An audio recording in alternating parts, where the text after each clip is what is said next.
Hello, good morning, you guys. How's everybody doing? Y'all doing okay this morning? I'm up early. I always be up early, and y'all not gonna believe what I was up early doing. I was up early looking at. Um, I woke up thinking about um some of the old civil rights stuff. I'm so happy that I'm taking. I cannot wait until I start taking African American literature and African American history. I cannot wait. But I was up looking at I found some old clips of of Medgar Evers. And y'all know Medgar Evers was a civil rights leader from out of Mississippi who was assassinated in his driveway back in the 60s. And for some reason, like in the 90s, when they did a movie on it, when they started really talking about that, I took an interest in it. And I was a teenager at that time, but I definitely took an interest in that story.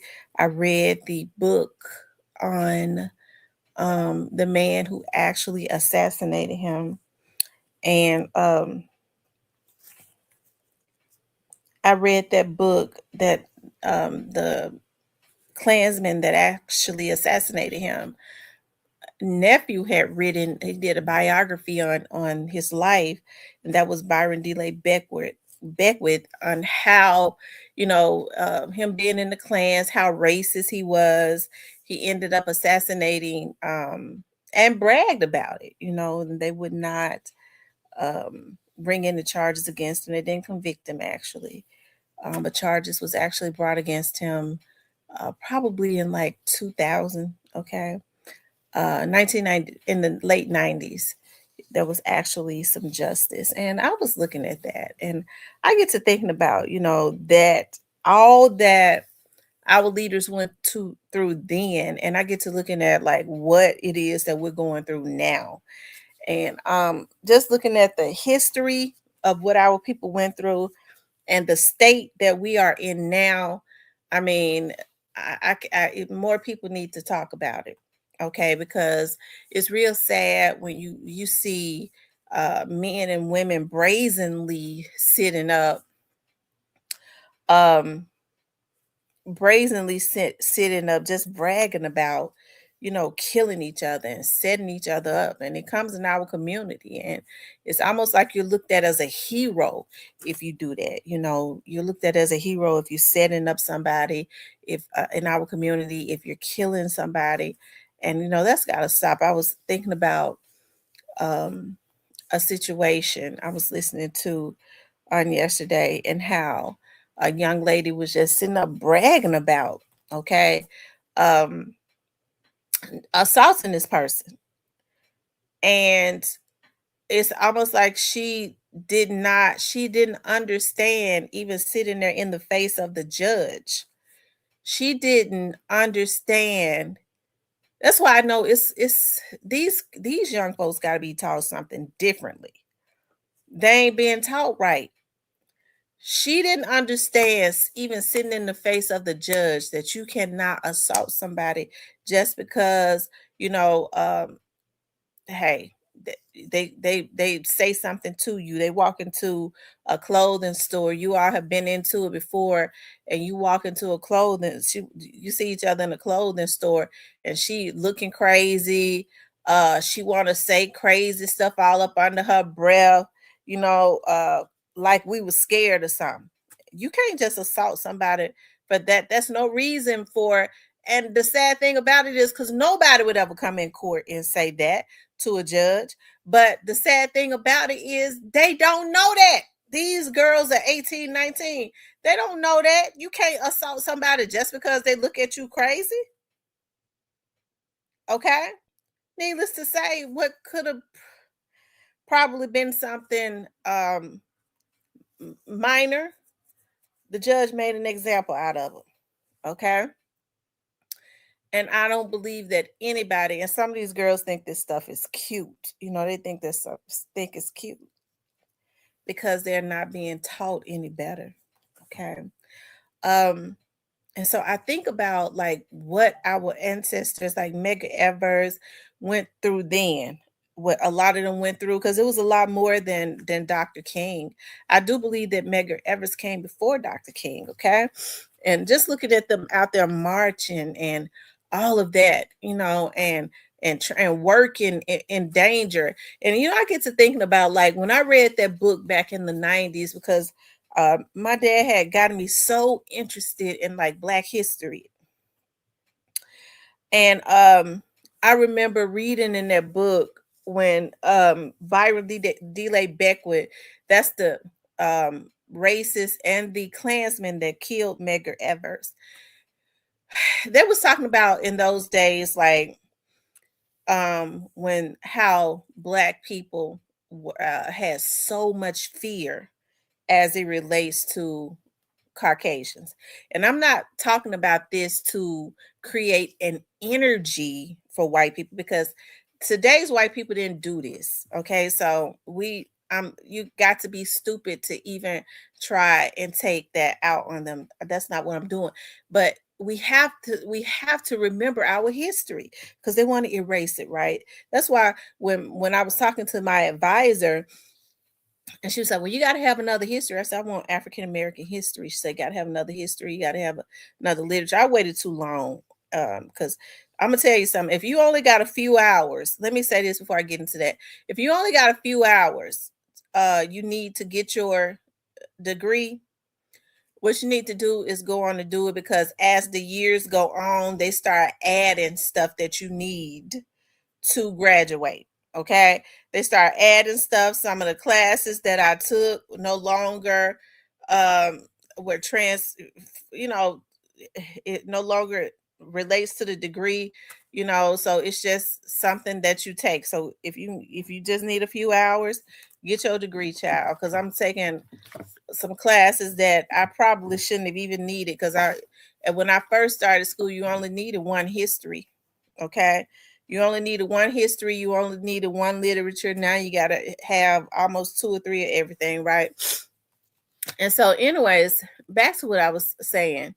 And so when I read that book, Byron DeLay Beckwith book, back in the 70s, I mean, I said the 70s, back in the 90s, back in the 90s, it was, I remember reading, them talking about, like, when white guys would go fishing.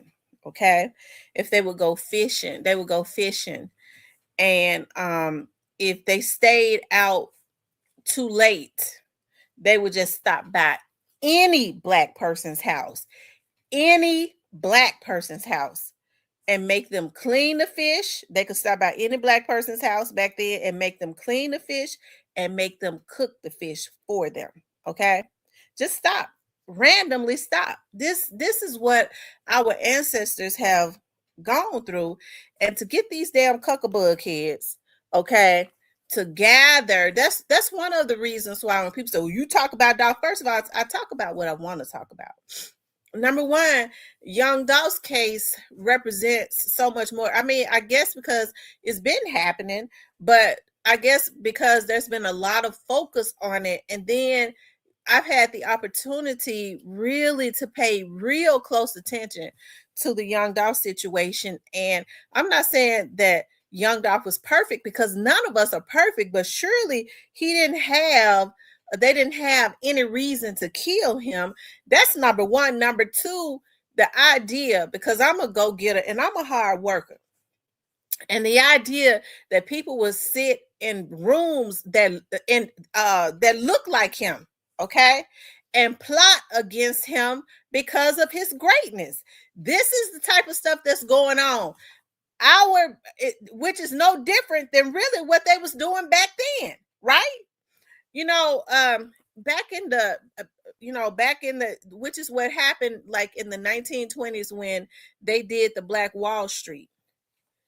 And I think they quietly went into back rooms to make sure, after the Black Wall Street, that black people could not um become wealthy through businesses, real successful businesses. That's why you don't see a whole lot of black people with a lot of businesses, right? You We're the 1% as far as being the real rich. They let a few in, I guess, so it won't be so obvious, right? And so when you get a young Dolph that kind of goes around that system, you would think that our people would want to either get with him, and even if they couldn't get with him, if he wouldn't let them in his inner circle, because you can't let everybody in your inner circle. I hate to say it. You see how some of these people are and think? Everybody ain't worthy. Even if they think they are, they're not. They're garbage. They ain't got the character to be around you, because they'll bring you down because they're soulless and they're garbage. Okay?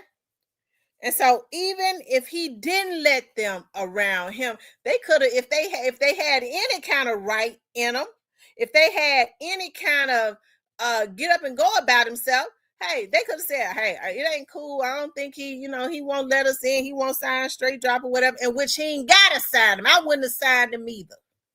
Okay, I don't care how talented he was. He must not have been manageable, because what they do, okay, young Dolph wouldn't let him in. You know why?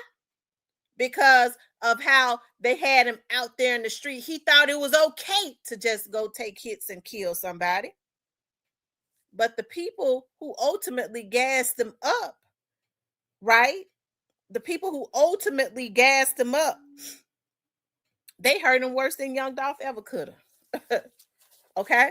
Because look at where he at. Look at what they had him doing, right? And so I think about, when I think about a lot of the books that I've read, some of our history, what our ancestors have gone through. I love to go back and look at those videos. And I had one up, and I just want y'all to, I'm just going to show y'all a little bit of this. That's why I said we got to do better. Okay. And our people wanted something differently. They was hurting. A black girl, when they be leaving the church, they couldn't even walk by themselves, because the Klansmen, just like these damn fools be out doing now, honey, we out on the, what they say, we out sliding, we out looking for somebody to kill. They'd be out when they knew when black women and men went to church. They'd be out riding at night looking for a black girl to try and rape right in front of her brother or her daddy. Okay? They'd be looking for a black man to kill.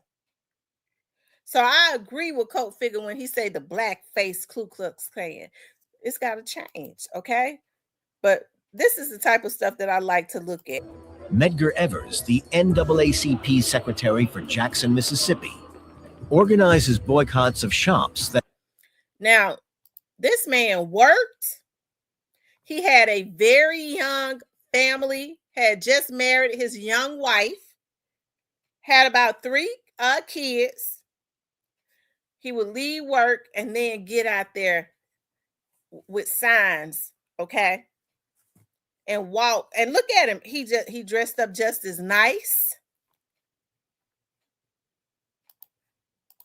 That enforce Jim Crow laws. Let me say this to you. And this right here, when you think about these civil rights workers, that scripture in the Bible definitely resonates. Although I walk through the valley of the shadow of death, I fear no evil, because they was definitely walking in front of death, because these civil rights workers were getting killed because they wanted to free black people. Okay, they wanted them to be treated like humans, and you got these damn fools killing because somebody like young Dolph has figured out the recipe. And then you got a lot of damn fools that get on here and try and celebrate that. A lot of these black folks make me shame. I had one merchant to call me, and he said, we don't need nigger business.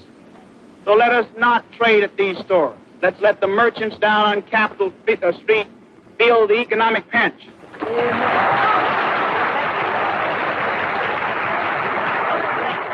NBC News cameras carry Evers' impassioned speech nationwide. 3 weeks later, a gunman shoots him in the back. As a World War II veteran, Evers is buried with full military honors at Arlington National Cemetery. His funeral airs on national television. Over 3,000 mourners come to pay their respects.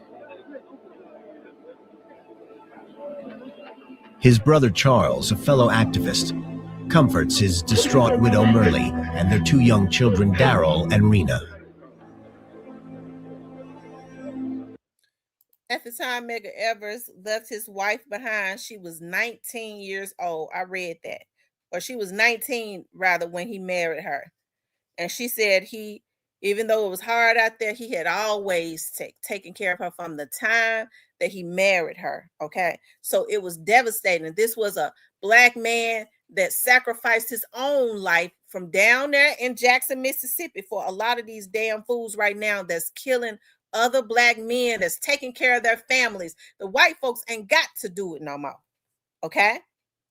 You got a lot of these damn fools that don't know how to control their jealousy. It was a dude that came into my chat, okay? And I remember that guy that came into my chat. I believe his name was Street Stepper, okay? And when he came into my chat, he was always he was never disrespectful, okay? But you could tell as a matter of fact, he had it on his page, and he said it when he came into my chat. He says, "I respect you, but I'm not a young Dolph. I don't care for young Dolph." And then he turned around and said, "Young Dolph never should have had Straight Drop around him and not sign him." Okay. So anyways, what I did is I had to block him because one of my friends at the PD, that's the time, I don't know who Street Stepper was. I don't know who he was. No, it wasn't Big Stepper. His name was Street Stepper. I don't know who he was, but they told me block him. And if he make another page up under that name, block him. So I guess they had figured out who he was. But he was never disrespectful, but he definitely you could tell that he loved Kamisha. Okay, he loved Kamisha. He didn't like Young Dolph because he said it, and he loved Straight Drop, which ain't, hey, that's cool. I don't know why you would be hanging around a chat that was screaming justice for Young Dolph, and but that's neither here nor there. I think they called, anyways, I don't want to get into that because these, okay. Anyways, I don't even want to talk about that period because I don't even know what's going on with that. But what I will say is, he got in here and he said Dolph never should have had Straight Drop around him and he didn't sign him. Since when do we get to, if somebody builds something from the ground, it's just like if you go buy a house, how you think you gonna tell somebody who can and can't live in their house? Why do Black people feel like when another Black person come up, they can tell them? But see, it's all wrapped up in jealousy, who they can and can't sign. Okay, who they can and can't sign. So you try and justify them gunning down another Black man that took care of his family, that was giving back to the community. I bet he ain't. You try and justify that because he didn't sign Straight Drop? I bet you they wouldn't have went and got Clive Davis and told Clive Davis he better sign Straight Drop. You couldn't have paid them $1 million. And we know they love money. They'll do anything for some money. I believe some of them kill their own mama for some money. Anytime you take money to plot against another Black man that ain't did nothing for you, you garbage. You'll kill your own mama and kids. You ain't to be trusted. Okay? But I bet you they wouldn't have played that. You couldn't have got them to take $5 million to kill Clyde Davis, because they dare not tell a white man who they can and can't sign. And they were signing ops the whole time. But they allowed their jealousy and their just being a disgusting individual. Okay, they can't. The Bible says that jealousy is as cruel as the grave. To put them against another black man. Okay, and we've had black men like this that stared death in the face every day so that people like them with they no good asses could be free. Okay. Evers' murder. Look at that child right there wiping her eyes because of her daddy being dead. She's old enough to understand, just as Trey was. And you got a bunch of damn black men sitting up on YouTube trying to justify what they've done, even though they got kids. Okay. But God says, when I get them back, you're going to witness it. It ain't over. Because that God get back is the worst that one could ever get. And I think a lot of them would really rather be dead because they're so disgusted with themselves deep down inside. Okay? Only deepens the movement's resolve to defeat racism through nonviolent means. At his memorial service held in Jackson, a 5,000-strong march is led by Dr. Martin Luther King Jr. The brutal murder of Medgar Evers came as shocking and tragic news to all people of goodwill. I think this reveals that we still have a long, long way to go in this nation before we achieve the ideals of decency and the ideals of brotherhood. It will be another 30 years before Evers' killer is finally brought to justice. Former U.S. Marine and white supremacist Byron Della Beckwith is arrested just days after Evers' funeral, smiling for the camera. He's twice tried by an all-white jury. Both trials end in a hung jury.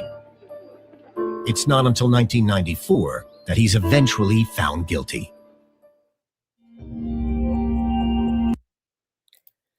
Now, that was in the 60s. And he had a hung jury twice because they were all white down there in Jackson. And then they decided to try him again. And, I guess they got a mixed race of people this time. And then after that, there was a movie made on him because I loved the movie. It was a good movie. And I do believe that Medgar Evers' widow, well, she ended up marrying again in the 80s, 20 years after he was killed. And but she's still alive. I think she's in her Merle is still in her. She's in her 90s. Okay. But I love to go back and look at stuff like that, because it reminds me of, first of all, I love to look at visuals because it's a lot of stuff they didn't even teach us. Because I don't think that Medgar Evers was even in our social studies books. I don't think they taught about him. They taught about Dr. King, and the dream. They taught about the dream. They didn't teach about when he woke up from his dream, which is why he was really killed. There's a lot of things that they don't teach us. And the sad thing about it is there's a lot of things I don't even know if we care to know because, it's we want to just destruct, okay, for some reason. And so when I look at men like that was able to stare death in the face, dying for a real cause, and they shouldn't have been dying because they really should have been protected. But I can understand, like Black people back then, they weren't free. They was trying to get free. They were still scared. They were still catching the women coming from Bible study or rallies, or that they was having at churches to strategize. They was catching the women coming home and raping them. Okay, because the women were secretaries and they always stood behind an organized cause and the men were out front. That was what they did. Okay. And so what they ended up having to do is, because it had gotten so bad, they had decided, well, hey, we're gonna do the women another kind of way. We're going to psychologically mess them up as they did in the slavery days. We're just gonna rape them. Okay, we're gonna catch them and we're gonna rape them, and sometimes kill them. Okay.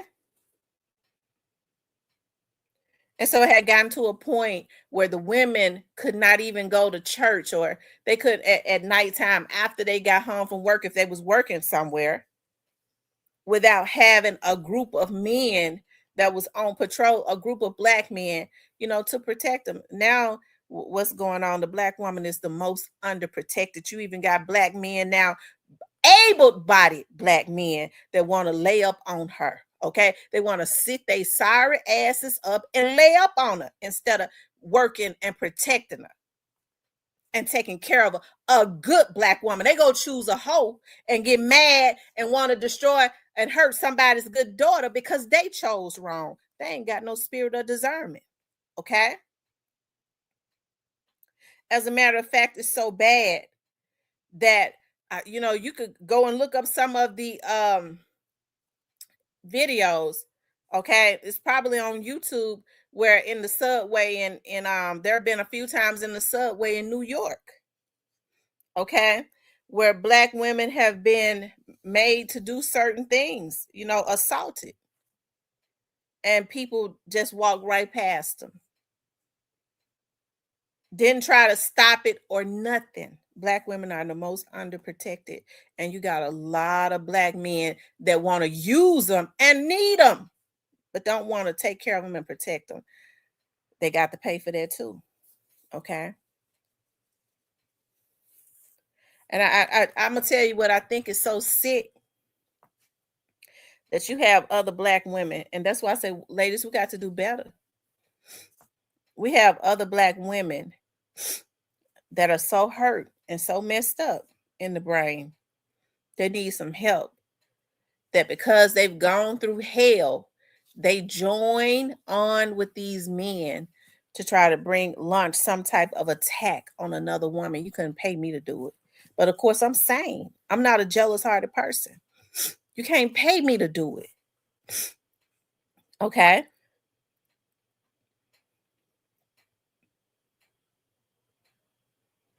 That's right. It reminds us of struggle of our ancestors and to do better. Okay.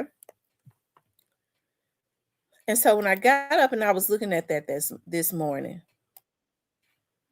and so when people say, well, why you, I can't understand why anybody would even ask me, why do I still talk about Young Dolph? The short answer would be because I'm grown. That would be the short answer, because I'm grown, because I can do what I want to do. But it represents so much more. But small-minded people don't understand that, right? Because they don't even know their history.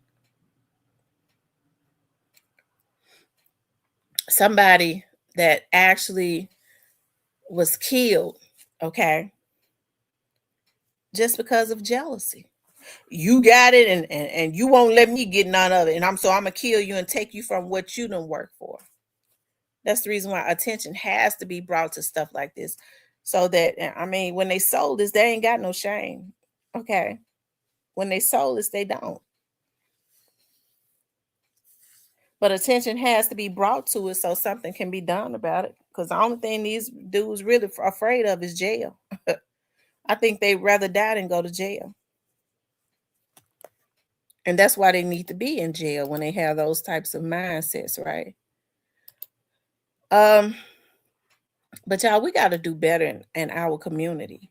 We do. We just don't have a choice. We got to do better. And it makes my heart full when I see, like, black people back then, and they were traumatized though, and I hate that. But how they wanted better, and how they made the efforts, and they sacrificed themselves for their children. Okay, my dad always taught me, what we do today, it's not even about us. I work hard, and it ain't about me. I want to leave something behind for my kids. That's what I want to do. I want to leave something behind for my children and my grandchildren and my great grandkids, right? That's how it's supposed to be. That's what other communities do. I want to leave legacies behind, okay? I was talking to my mentor, okay? And he told me, he said, Tamara, like, I have an office, and I had been, I had never even really had a whole lot of thoughts until, you know, properties and stuff started going up.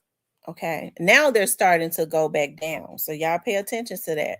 Properties are starting to go down a little bit. Okay. Because there is no demand for them. So they're starting to go down, praise God. And but unfortunately, it's a lot of people's houses and stuff going to foreclosures. Learn the business for yourself. Start reading and learn the business for yourself. These people that claim that they can teach you about stuff and they want you to pay them all of these astronomical fees and they saying they can get you loans and stuff, don't do it. Do not do it. Okay. People are stealing social security numbers. Like my daughter, it's some stuff going on with me, some stuff going on with my daughter. Our social security numbers were sold. It was a guy in a rehabilitation center down there in Atlanta up under using my social security number. And it's somebody that was up until very recently a Hispanic getting cancer treatments up under my daughter's name. Okay.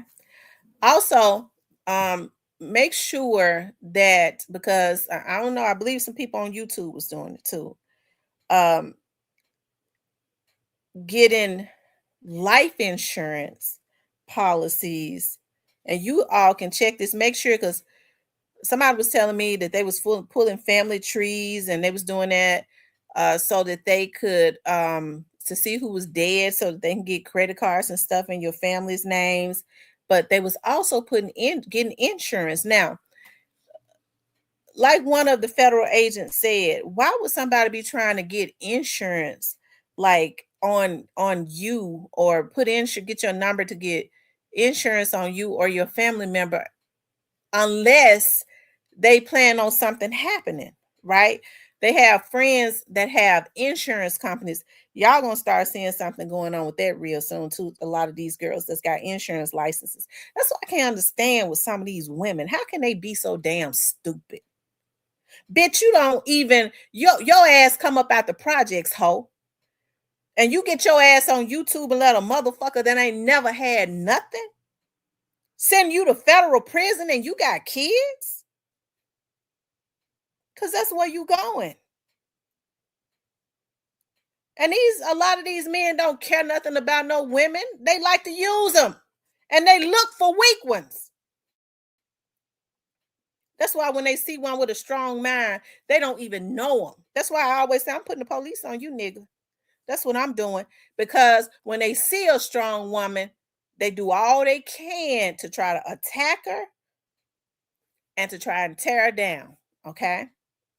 Because they're mentally sick, a lot of them. And that's why I don't have no problem, bitch. I'm putting the police on you. And I ain't going to stop. I'm going to put the police on you and I ain't going to stop until you say she ain't worth it. Okay? So that's what's going on. Y'all can make sure that ain't nobody got no insurance and stuff in your name. Get something on your credit report. So every time your credit, somebody ran my credit the other day. Okay. And I couldn't get, they started calling me immediately. I don't know what, I don't know why they ran it. I mean, my debt ratio up real high. Are they trying to see where I live at? Okay. If I can't get nothing, if I can't get nothing on it with my social security number, why you think you're gonna be able to get something? If I told you my debt ratio is up real high. Okay, it might be down now and sold that house. Okay.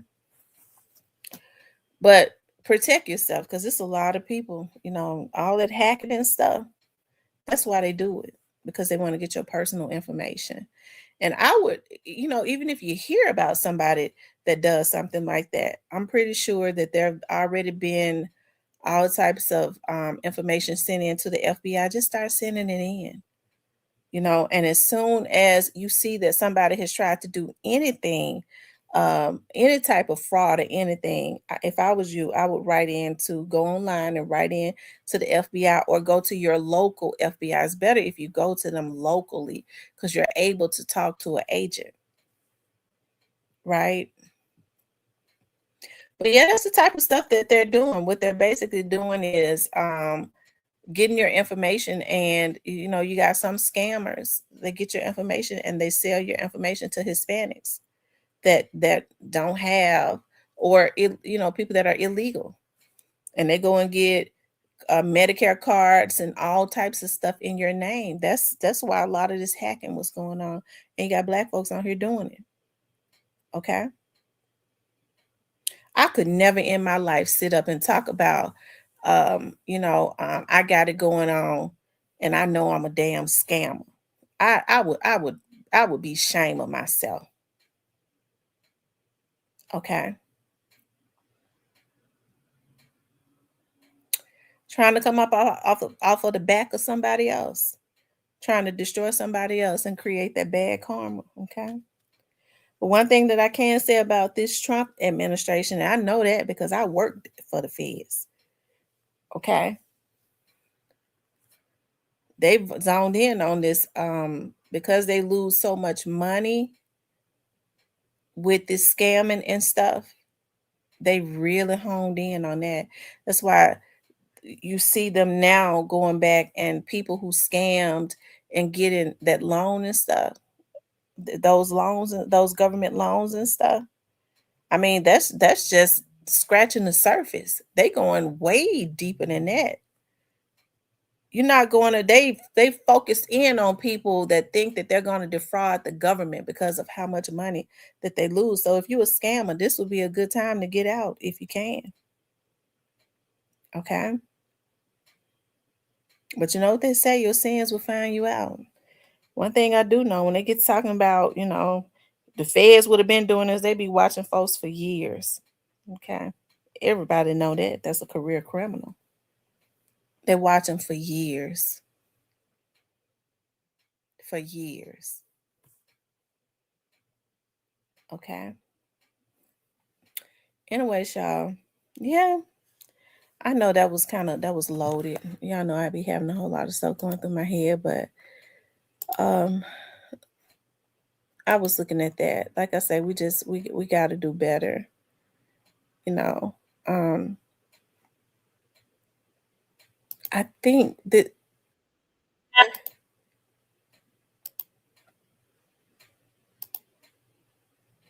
hold on one second.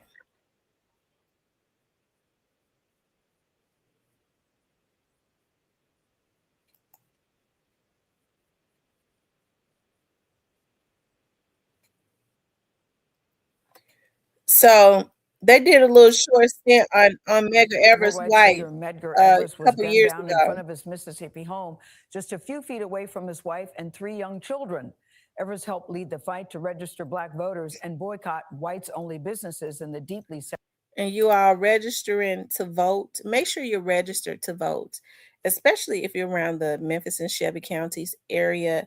Next year is the county's vote, elections. If you're not registered to vote, please register to vote. Okay, please register to vote. segregated state. After he was killed, his wife, Myrlie Evers, carried the baton for racial equality. She says she wanted to honor his legacy. In an exclusive interview, we met Mrs. Evers at the family's former home in Jackson, Mississippi. As we sit here in your house, what memories does it bring back for you? What was it like living here? That's one heck of a question. I see love in this house that overrides The fear? hatred. Myrlie Evers has been fighting against hatred all of her life, perhaps in its strongest form in the early 1960s, when her family was under constant threat because of her husband Medgar Evers' work in the civil rights movement. I've had a number of threatening calls, people calling me saying that they were going to kill me, saying that they were going to blow my home up. and saying that I only had a few hours to live. How were you able to live like that, knowing that at any day could be his last day? Knowing that every day might be the last day was the force behind the deep love that Medica and I had for each other and our children. Did you ever question if he loved the movement more than the family? Did you ever ask him that? Or was that not a fair question? I did. Oh. What about us? You have me, your wife who loves you dearly. You have these 3 children. And Medgar would tell me that's why I'm doing what I'm doing. He told me at one time, either you are with me or you aren't. You make that decision. And in the end, you decided, my decision is I'm going to stay with you.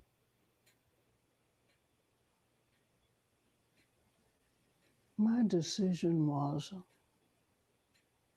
excuse my grammar, ain't gonna leave that man.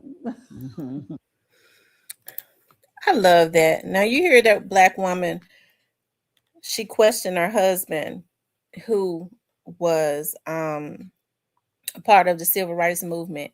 And he told her, I'm doing this. I'm staring death in the face. Even though, you could just flat out kill a black person and get away with it. And he was doing it for the future of his children so that they wouldn't have to go through what he went through. And as a strong black woman, of course, as women, we, sometimes we don't understand. But hey, that's a strong black woman. She said, I ain't leaving that man. And I would not have either.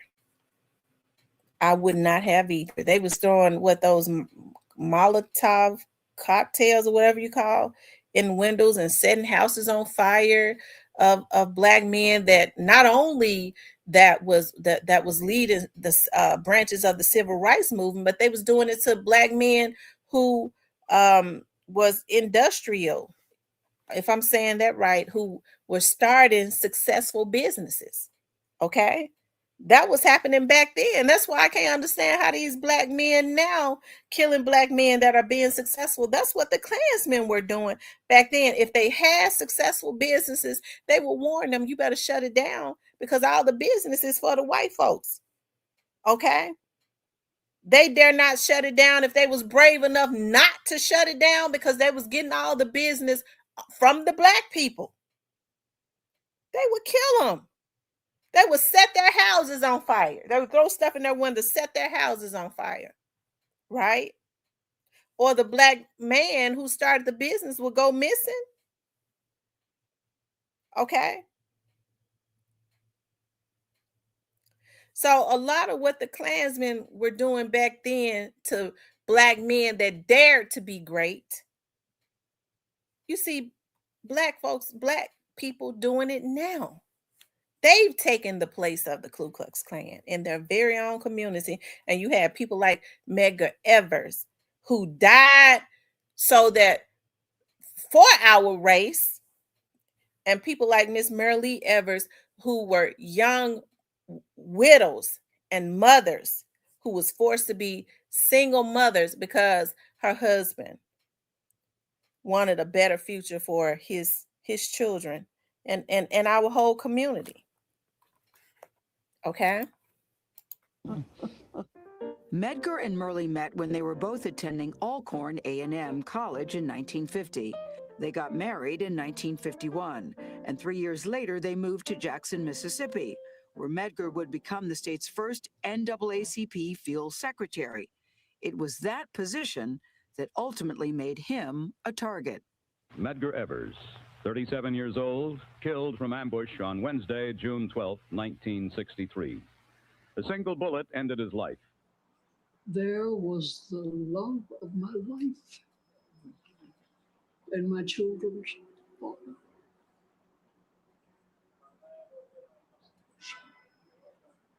I recall vividly our children saying, crying, screaming, Daddy, get up, Daddy, get up.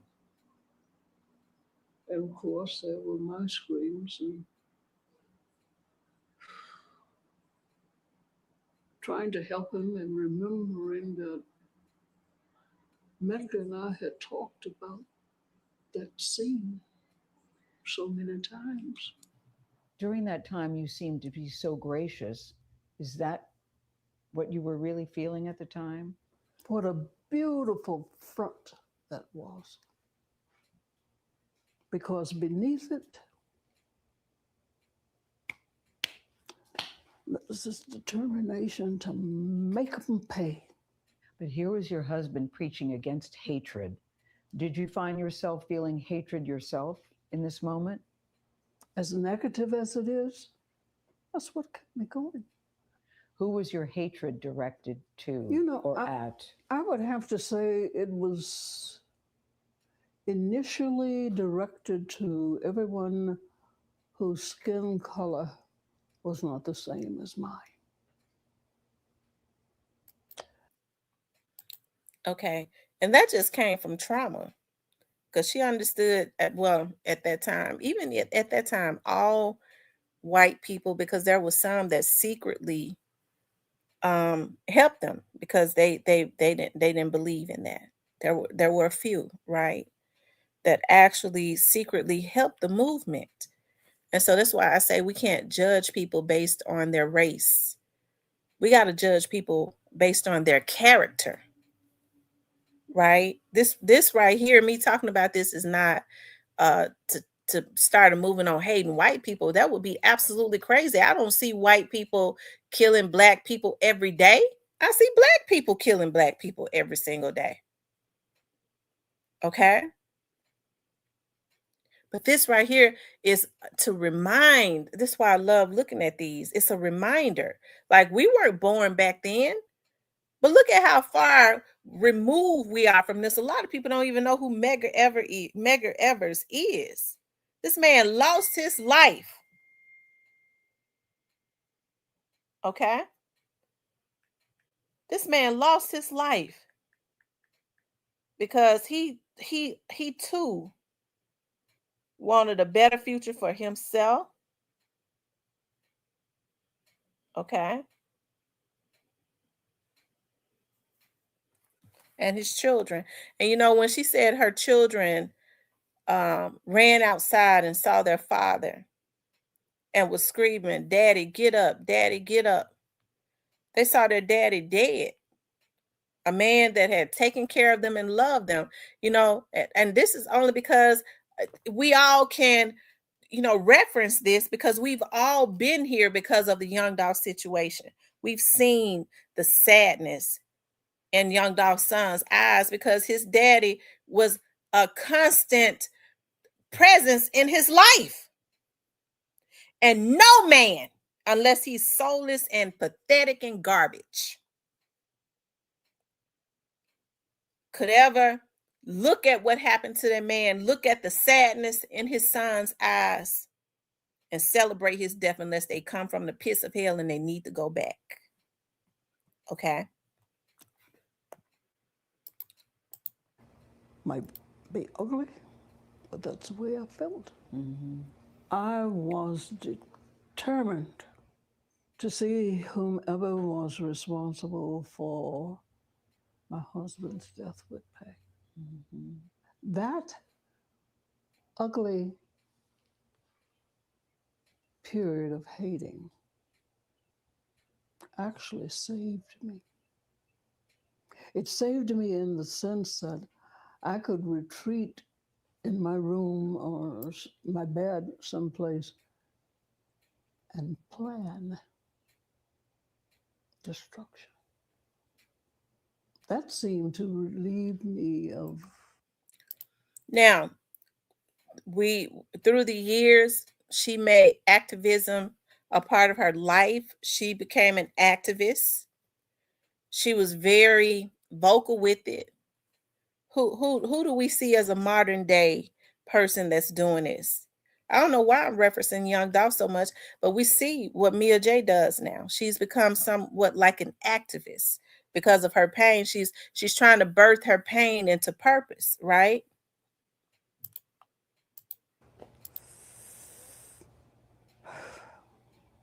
Suicide. Really? You thought about taking your own life and leaving your children? But I couldn't because of my children. Then what would they do?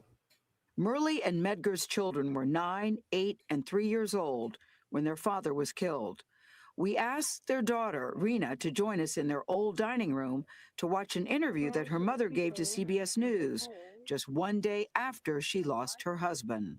I would hate to think that the sacrifice that he made while he was living and also by his death would go in vain. I hope that by his death that this will help all of us, not only in Jackson, in Mississippi, or in the United States, but throughout the world. Boy, Wow. I know. I've never seen that. You've never That- seen that? What do you think when you see that video of yourself and you see that young woman at 30? I had difficulty watching them.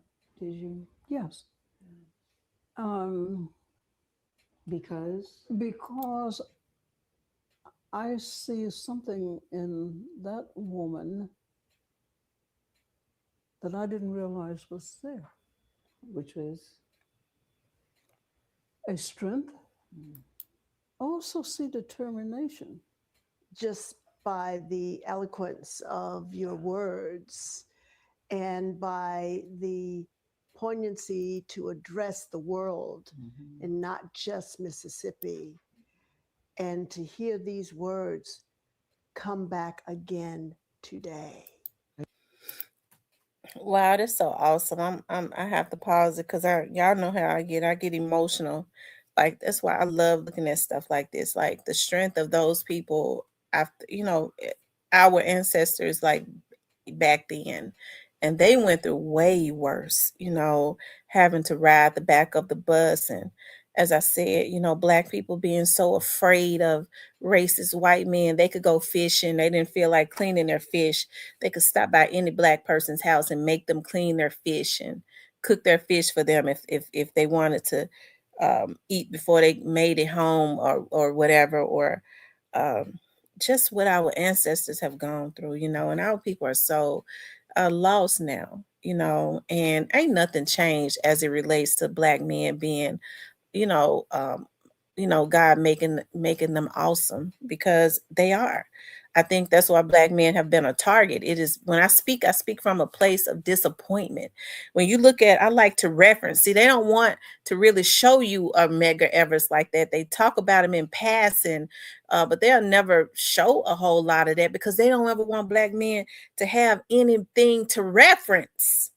Okay, they like to show you Dr. King when he was out there being spit on and hit and all of that and said he had a dream. Well, you have a lot of Black men say, well, look, hey, I appreciate what he did, but I ain't gonna let nobody spit on me and hit me. They don't show the real fighting. They don't show the strategies. They don't show how, Black men that were industrial, that was starting their businesses and stuff, and that was very intelligent, very smart, had a determination, not a determination to use a woman, because the woman is the gift. That's you ain't gonna never make it if you think you're gonna mistreat a woman. But a Black men that knew their place. Medgar Evers knew who he was. That's why he kept going. He knew at some point it was probably going to end his life, as every civil rights leader that was really proactive. They down there in their grave. And the only person that they ever really talked about, okay,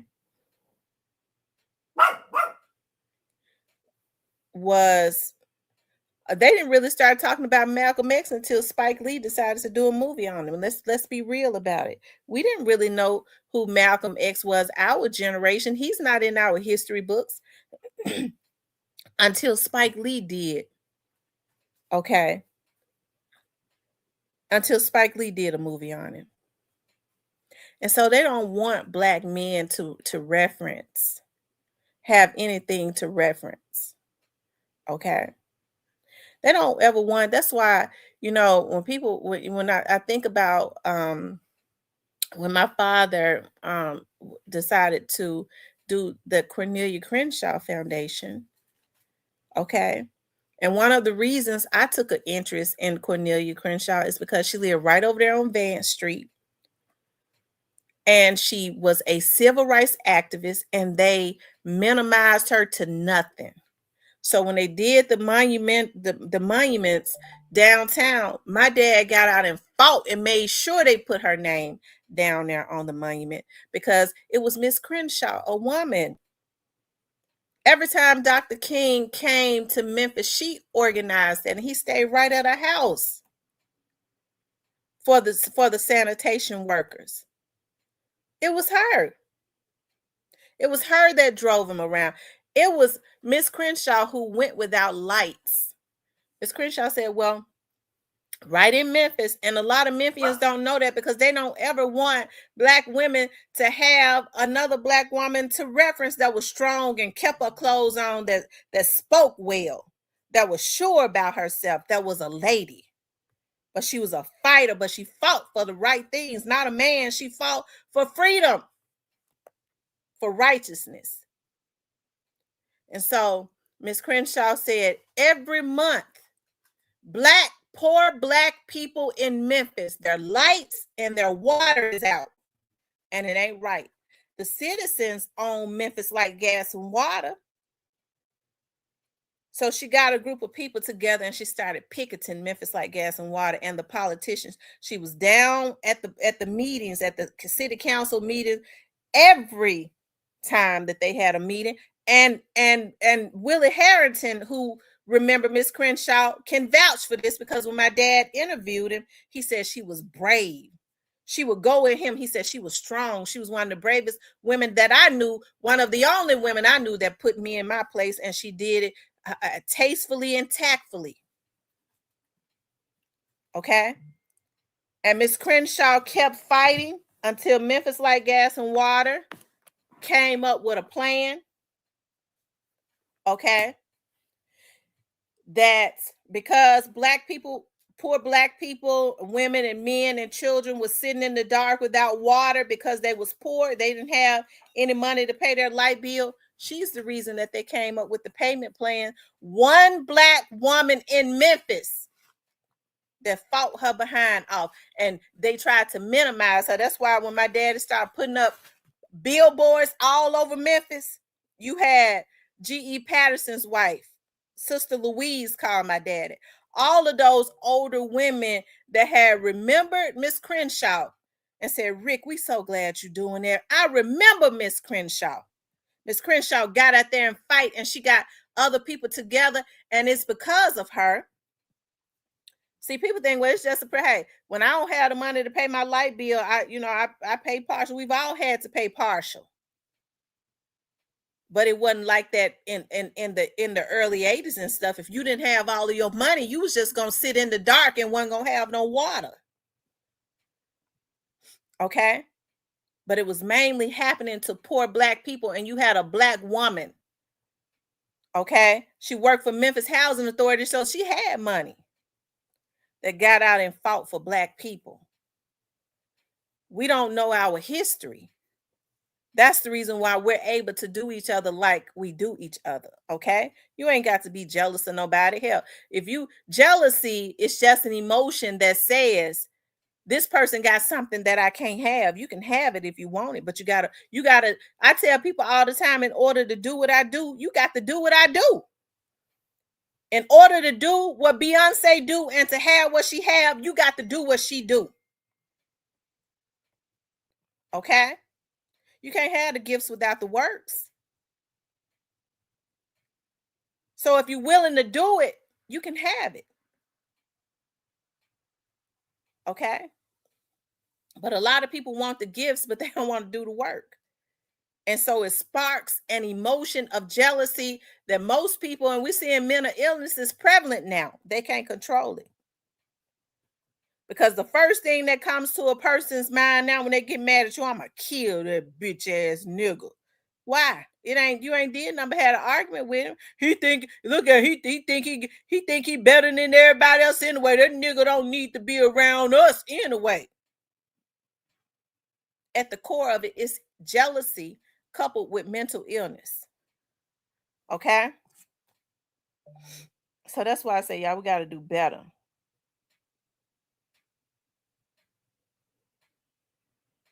We got to do better, y'all.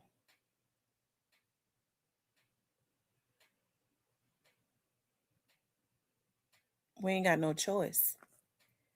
Okay? Anyways, y'all, I ain't mean to get on here and do a Black History, and y'all know how I be. But I love looking at this stuff. I gotta jump in the shower. But listen, I appreciate y'all sitting on here listening to me. Y'all know I be having like what who was that? One of my was it one of my exes? Yeah. He said, well, he used to say, well, baby, one thing about it, you ain't boring.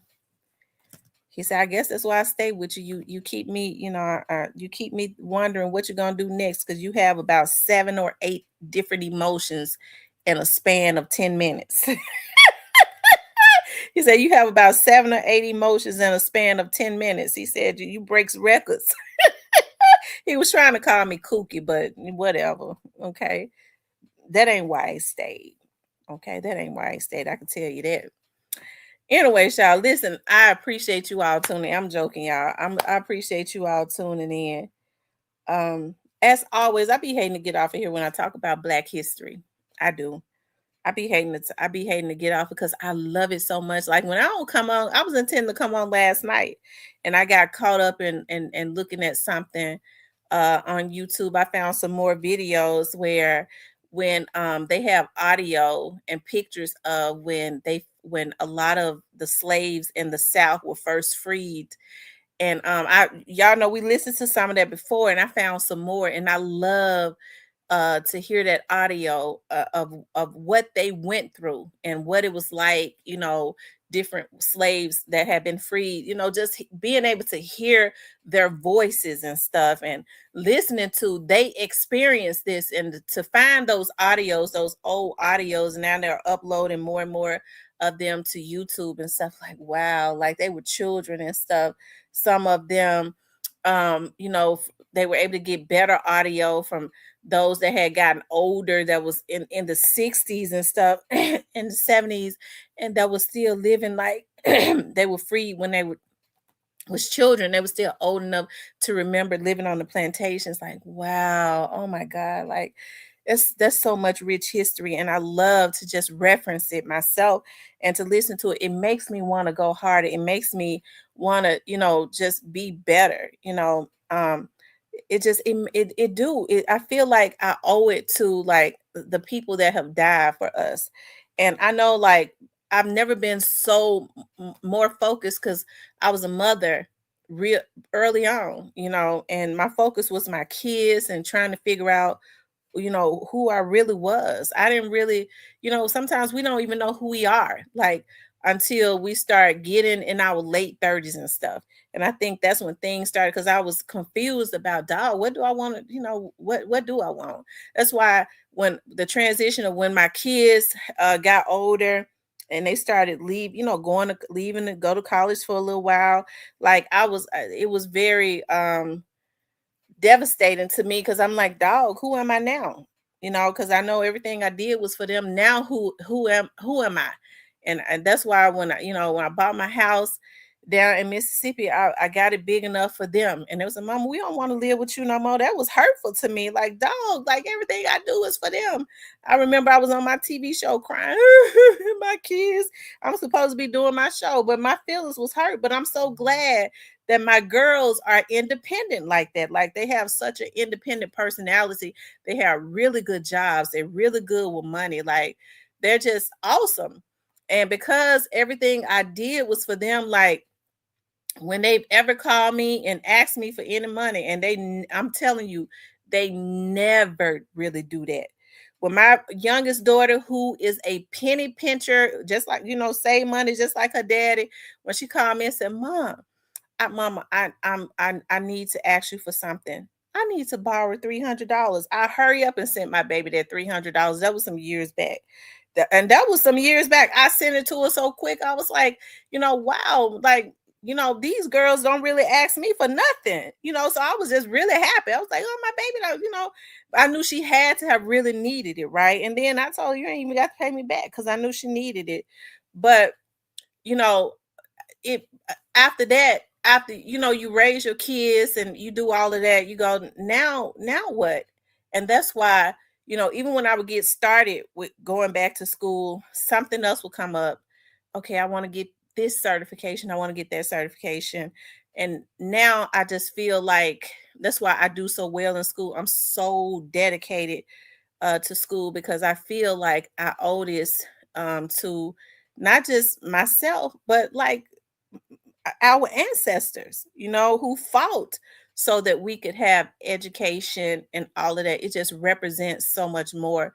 And I'm so happy now that I've taken such a interest in the justice system, the legal system, and to be learning it and to have people that's willing to like mentor me on quite a few things. You know what I mean? Like I said, I go and I sit in Judge Mitchell's courtroom, and Judge Mitchell is a wonderful lawyer and judge. And I go and I sit in a couple other people's courtrooms sometimes because I like this. I have not had the opportunity to really do that when I haven't really been on the stand quite a whole lot. When I have gotten on the stand, um, I was really in and out of there. I mostly did the field work and helped the attorneys. When I was doing private work, I worked more for defense attorneys because they paid a whole lot. And hey, I would help them to get those cases thrown out. Like, I think got them what they needed. But I was never sitting up in a courtroom all day. But now, I get free time. I go and I sit in those courtrooms, see how they handle things federally, see how they handle things on a state level. And I think people should learn the law. That's why I have a dedication to getting my law degree. And I don't know if I'm gonna go to law school, but I'll definitely have my law degree. So that's a dedication that I've made to myself, and it makes me very proud. Okay. But listen, you guys, what's up, Tyranny? I got to go jump into the showers. Y'all listen. I know, listen, Hitta said that I sound like Hitta was talking about me the other day. I got some more of that Canvas Beauty that had came in. Y'all, I got the blueberry. Okay, I got the blueberry. So what I did was I got the blueberry.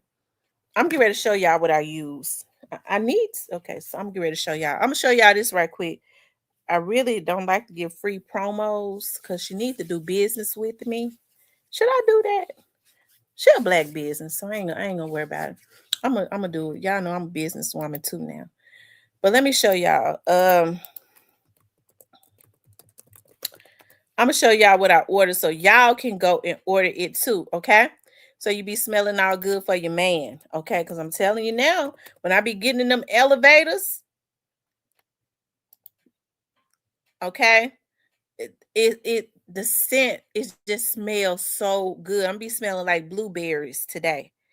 I'm gonna be smelling like a straight up blueberry pie this morning. That's why I'm getting in the shower, getting my blueberry, put on all my. I'm gonna show y'all what I got. This is it right here. Men, order this for your woman, but don't let this be the only thing you order for your woman, because if this all you get her for a gift, you're gonna get cussed out. Okay. So y'all, this is the body glaze that I use. I got I got this one. This is the donut. It smells just like a Krispy Kreme donut. I'm telling y'all, it do. I got this one, the pistachio, because I love pistachio ice cream, and it smells just like pistachio. I got the pineapple. I haven't worn it yet, but it smells just like a real pineapple. I ain't got the birthday suit yet, but I'm gonna get that one. I got the cream brulee because I like that, put that in my coffee, and I got cream brulee perfume too. So I just got the body glaze and the body wash. And I got I'm gonna get that one next, the cucumber. I got the mango. The watermelon smells just like a watermelon. I got so many compliments. Okay. And what else? I got this blueberry bay right here, y'all. This is what I'm getting ready to get in the shower. And I got the body wash, I got the spray, and I got the glaze. The glaze melts on your skin just like icing. I'm telling you, it's thick, and then when you put it on your skin, it got a sheen in it that make your skin glistens. It melts. I promise you, I'm getting ready to be smelling like a blueberry cake. Okay, because I'm getting ready to use the body wash.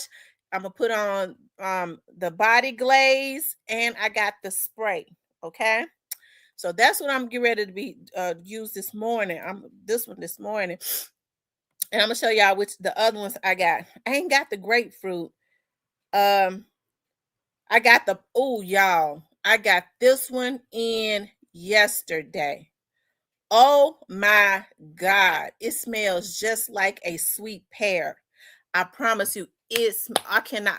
This one, this pear, I'm be smell like a damn pear tomorrow. I'm telling you that right now. This one is tomorrow. I got that one in yesterday. Tomorrow, I'm gonna be smelling like a pear. I got the body wash, the glaze, and the spray.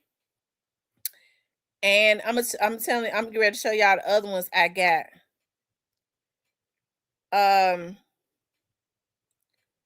Let's see. I ain't got the pina colada yet. I got the orange dreamsicle. Okay. And it's gone on sale. Y'all better get it. It's on sale, y'all. It smells so good. When you smell it, it smells just like a sweet orange. It smells just like a sweet orange. Like it smells just like a sweet orange. I'm gonna tell you that. I got that one. And I'm gonna get that now. A lot of people have been saying this red velvet cake is to die for. I'm gonna order that one. I'm gonna order that one this week. They was out of the body wash, so I don't like to order it unless they got the body wash and the spray or the roll-on thing. So they've been out of the body wash, but when I order that red velvet cake, because I want to smell like a red velvet cake, I want to have the body wash and the spray. Okay, the body wash has been out, so I ordered when they got all of them in. They said that red velvet cake is to die for. They say it smells just like a red velvet cake. And let's see. I'm gonna get this sweet potato pie. This right here is sweet potato pie. I ain't got that one, but I'm gonna order this one. Sweet potato pie. I'm gonna order that one. I'm gonna order the sweet potato pie. I'm gonna order the key lime because I love key lime. And I'm trying. Oh, and y'all, I got this banana cream pie. I'm gonna tell y'all something. This banana cream pie, I promise you, it makes you smell just like a banana pudding. I got this one right here. Okay, I had this banana pudding on yesterday. I'm telling you, it smelled just like the banana Laffy Taffy. I'm telling you, a banana pudding. Okay, I had that on yesterday, and I got compliments. And I'm gonna tell y'all the other one I got because y'all know I went crazy. I'm gonna get that. No, I don't want that coconut. I might get that chocolate. I got the chocolate from Melodies, a chocolate kisses. That's from 7th Avenue Beauty. Let's see. I got another one. I like lavender, but I got a lot of lavender lotion already.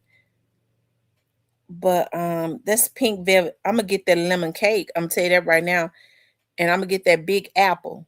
I'm gonna get the big apple. I'm gonna get the lemon cake. But I'm gonna tell y'all, she out of that strawberry shortcake. I'm gonna tell y'all something. I got so many compliments with that strawberry shortcake. It was ridiculous. The link is Canvas Beauty. Hold on, let me see. Let me see if I could put the link.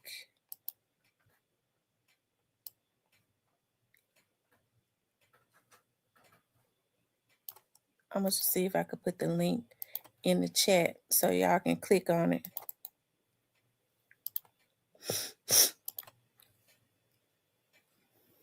Okay, I just put the link in the chat, y'all. I'm telling y'all, let me help y'all out a little bit, okay? it would be good to get that for your woman, but don't let that be the only thing you get for her. Okay? Please don't do it, men. I'm trying to help y'all out. Okay? Because I had a guy that did that to me one time. He went and got me some Victoria, and I told him, I said, um, don't give me nothing. Victoria's Secrets I could buy for myself. Okay? And I already had a lot of Victoria's Secrets. He didn't listen to me. He went and he got me that strawberry blossom. He got me the whole set. And I was mad. I was mad as hell. Okay. I didn't want it. Okay. I took it, but I didn't want it. You don't get your woman just that for a Christmas gift, right? Get her something that you put, because all women don't like Victoria's Secrets. Victoria's Secrets is really like a cheap scent. If you're gonna get her some perfume, go to dealers and get her something really nice, something expensive.